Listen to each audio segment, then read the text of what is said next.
Hi, Sean Huxter here. Welcome down the Mighty Max rabbit hole. Tonight I'm going to talk about a variant. This is Mighty Max.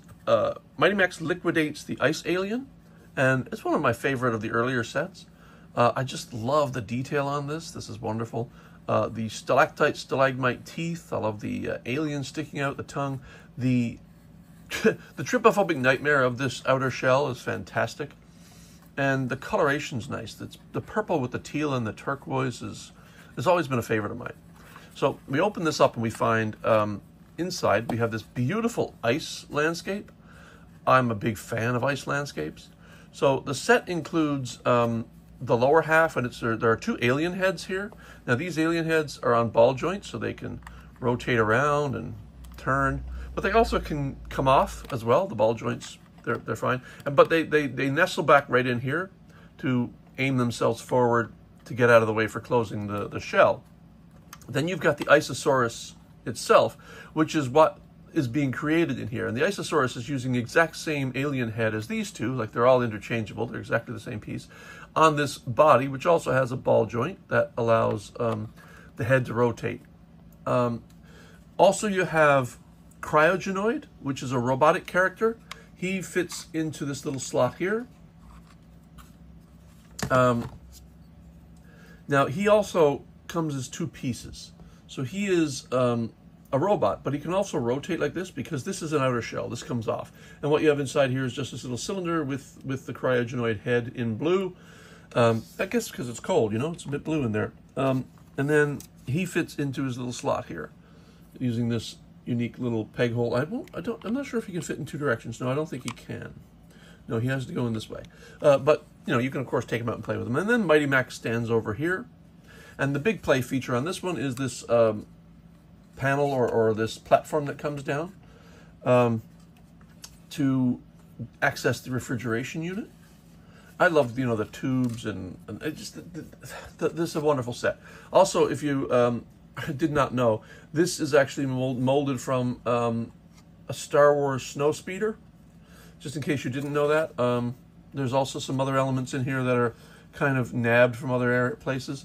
But now let's talk about the variant, because this is a fairly common set. You can get it for a decent price, not a hard task at all.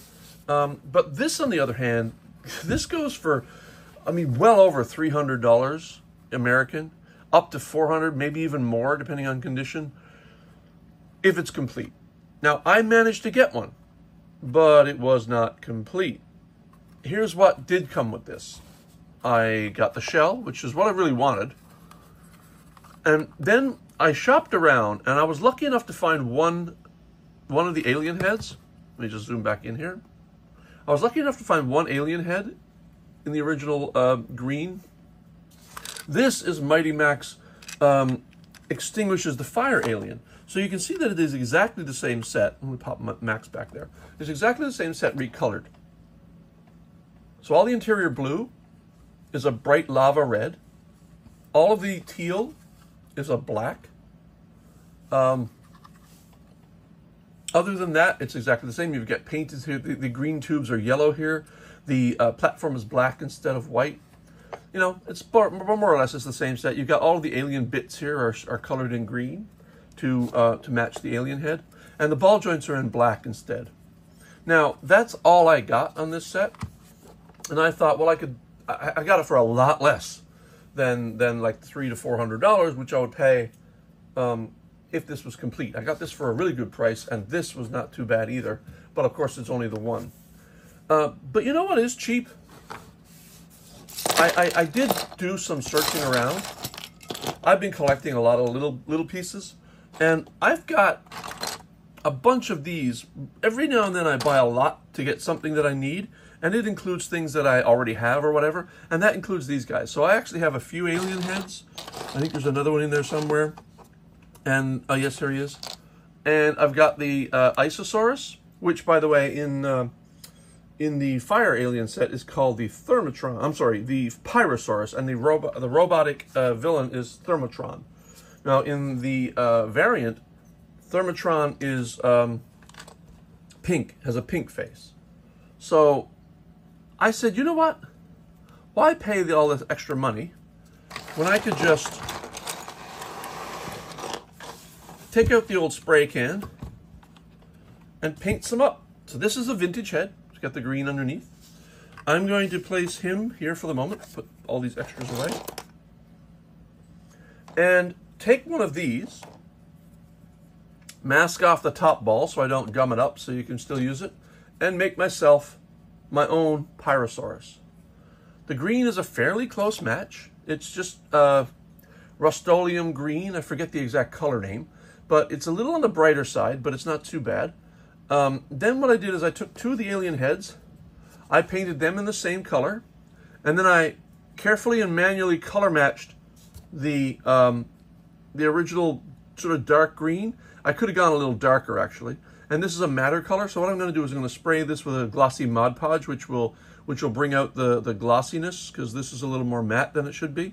But otherwise the match is pretty good. It's a little lighter, a little brighter, not too bad. And then I painted the eyes red, and you can tell that this is a fake because underneath we have the original color and not the real green color. But when you put these two on here and situate them, and then you take Thermosron and pop the head on. I memean, look, that's a pretty close match. This is the vintage real head against the painted alien body, and pop him in here. You've got basically the full set minus cryogenoid, but luckily I had a spare I can never pronounce that. It's cryogenoid, I believe. But then I painted the blue head bright pink. Let's zoom in again. And now he looks very much like the real variant as well. So with a lot less money, and of course no one's going to mistake this for an original. I'm never going to sell it as an original. It is what in some hobbies they call a code 3, which is when you take a vintage piece and you paint it up into something else. So now, essentially, even though I know it's not real, I have both variants. I have the original and the variant. And I'm quite happy with it. I wasn't going to pay the extra money. Maybe over time I can find extra pieces and kind of slowly do a replacement. But, you know, that's probably going to end up costing more than if I just bought this whole anyway. But you know what? I'm quite happy with this. I'm going to display these proudly, knowing, you know, I'm never going to say, hey, by the way, this is original. No, it's my own creation with a few vintage pieces and a few of my own updated pieces. And that's it. I just wanted to show this off because I'm quite happy with it. And for welcome down the Mighty Max rabbit hole, this is Sean Huxter. Talk to you later. Bye.